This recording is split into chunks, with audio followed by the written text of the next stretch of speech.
एक लंबे समय पहले एक गांव में चंद्रैया और शकुंतला नामक पति पत्नी रहते थे। वो दोनों लालची स्वभाव के थे। चंद्रैया बहुत सारे भैंसों को पालते उनका दूध उस गांव वासियों को बेचता था। उस सारे गांव में सिर्फ चंद्रैया दूध बेचता था और वो दूध में बहुत सारा पानी मिलाकर बेचता था। इतना ही नहीं, वो कम से कम उन भैंसों के बच्चों को भी पीने के लिए दूध नहीं बचाता था। एक दिन जब चंद्रैया दूध लेके गांव को बेचने जाता है, चंद्रैया, तुम्हारे दूध में दिन प्रतिदिन पानी की मात्रा ज्यादा हो रहा है। तुम्हारे पास इतने भैंस होने के बावजूद तुम पानी क्यों मिला रहे हो? अगर तुम्हें पसंद है तो मुझसे दूध लो, वरना नहीं। मैं यही दूध किसी और को भी दे सकता हूँ। ऐसे गुस्से से बात करके वहाँ से चला जाता है। उस सारे गांव में सिर्फ चंद्रैया ही दूध बेचने के कारण वो जैसे भी दूध दे, सभी चुपचाप उसी से लेते थे। जहाँ वो भैंसों को रखता था, उसके बगल में एक बड़े पेड़ पर एक भूत रहती थी। हमेशा की तरह चंद्रैया सारे भैंसों के पास जाकर उनसे दूध निचोड़ के पानी मिला के सबको बेचने जाता है। हर रोज ये लालच के कारण इतना दूध निचोड़ता है कि हमारे खुद के बच्चों को पिलाने के लिए कुछ नहीं है। इतना ही नहीं, हम हर रोज देखते हैं कि वो दूध में पानी मिलाता है। हम बचपन से उसी के पास बड़े हुए हैं, इसलिए हम कुछ नहीं कर पा रहे हैं, लेकिन हमें उसे एक सबक सिखाना ही होगा। ऐसे आपस में बात करते रहते हैं। जब वहाँ की भूत उनकी बातें सुनकर सोचती है, हर रोज इन भैंसों की दुखी बातें मैं नहीं सुन पा रही हूँ, और इतना ही नहीं, इस आदमी के दूध में पानी मिलाने के कारण गांव वाले भी दुखी हो रहे हैं। इन भैंसों की सहायता से ही इस आदमी को सुधारना होगा। ऐसे सोचकर वो भूत उन भैंसों के पास आती है। तब, मैंने तुम सब की बातें सुनी है। अगर तुम लोग मेरी बात सुनोगे तो तुम्हारे मालिक को सुधार सकते हैं। कौन हो तुम? तुम हमारी बातें सुन सकती हो? मैं एक भूत हूँ, इसी पेड़ पे रहती हूँ। मैं हर रोज तुम्हारी बातें सुनते रहती हूँ। हम तुम्हारी बात सुनेंगे, मगर वादा करो कि तुम हमारे मालिक को कुछ नहीं करोगी, सिर्फ उन्हें एक सबक सिखाओ, बस। ठीक है, तुम्हारे मर्जी के अनुसार उन्हें कुछ नहीं करूंगी। ऐसे कह के हमेशा की तरह चंद्रैया उनसे दूध निचोड़ने जाता है। जब वो निचोड़ने लगता है, तब वो भैंस उसे जोर से लात मारती है। बाप रे शकुंतला, मेरा पीठ टूट गया। ऐसे जोर से चिल्लाने पर शकुंतला अपने पति के पास आती है। अरे रे, क्या हुआ? आप गिर कैसे गए? उस भैंस को आज कुछ हुआ है। जब मैं दूध निचोड़ने गया तो उसने मुझे जोर से लात मारा।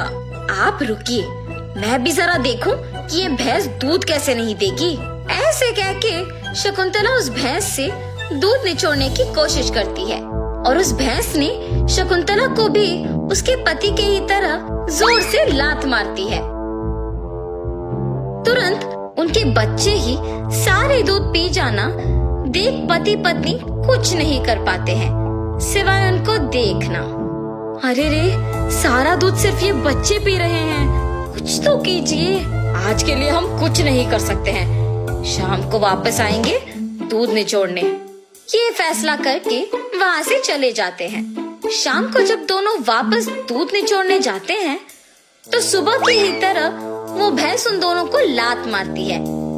ये देख पति पत्नी दोनों डर के मारे घर चले जाते हैं। ऐसे कुछ दिनों तक भैंस उन्हें दूध निचोड़ने नहीं देती है और सारा दूध सिर्फ अपने बच्चों को पिलाती है। सुनिए, कम से कम हमारे उपयोग के लिए तो दूध निचोड़ के आइए ना। बाप रे, हम अगर इस गांव में भी दूध नहीं दे पा रहे हैं तो भी ठीक है, मैं तो उस भैंसों के पास नहीं जाऊंगा। वहाँ के भैंसों में से एक को कुछ तो हुआ है, इसीलिए हमें दूध निचोड़ने नहीं दे रही है और सिर्फ उसके बच्चों को दूध पिला रही है। उतना चाहिए तो तुम खुद निचोड़ने जाओ। बाप रे, मैं अकेले? नहीं नहीं, हम दोनों मिलके दूध निचोड़ने की कोशिश करते हैं। चलिए ठीक है, कल सुबह जाएंगे। ठीक है जी।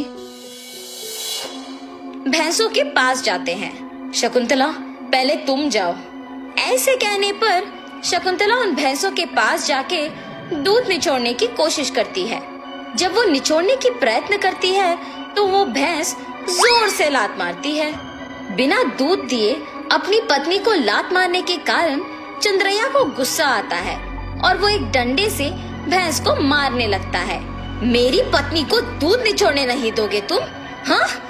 ऐसे कहते हुए जोर जोर से मारता है, मगर उस भैंस की जगह चंद्रैया खुद पिटता है और इसी कारण उस भैंस को मारना बंद कर देता है।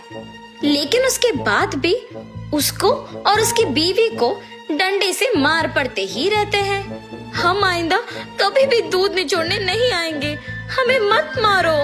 अरे हिम्मत है तो ऐसे दिखे बिना नहीं, सामने आके मारो हमें।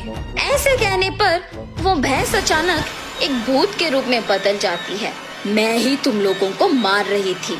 सिर्फ कुछ दिन दूध ना ले पाने के कारण और घर पे दूध ना होने के कारण गुस्सा होके तुम इस भैंस को मारने चले आए, तो फिर कुछ सालों से जो तुम सारे दूध को उनके बच्चों के लिए बचाए बिना ही ले जाके बेचने पर इन भैंसों को कितना बुरा लग रहा होगा। हाँ, आज से अगर कभी भी तुमने दूध में पानी मिलाया या फिर भैंसों के बच्चों के लिए दूध न बचाया तो मैं तुम्हें नहीं छोड़ूंगी। मैं यही रह के तुम पे नजर रखूंगी। हाँ, हमें माफ कर दो, आज से हम ये कभी नहीं दोहराएंगे। ऐसे कहने पर वो भूत वहाँ से गायब हो जाती है। तब से उस भूत के डर से चंद्रैया और शकुंतला भैंसों के बच्चों के लिए कुछ दूध को बचा के बाकी को निचोड़ के उसमें पानी मिलाना बंद करके बेचते हैं।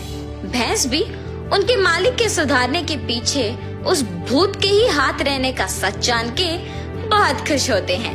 गांव वाले सारे चंद्रैया को अच्छा गुणवत्ता वाले दूध देते हुए देख खुश होते हैं कि उसमें बदलाव भी आया है।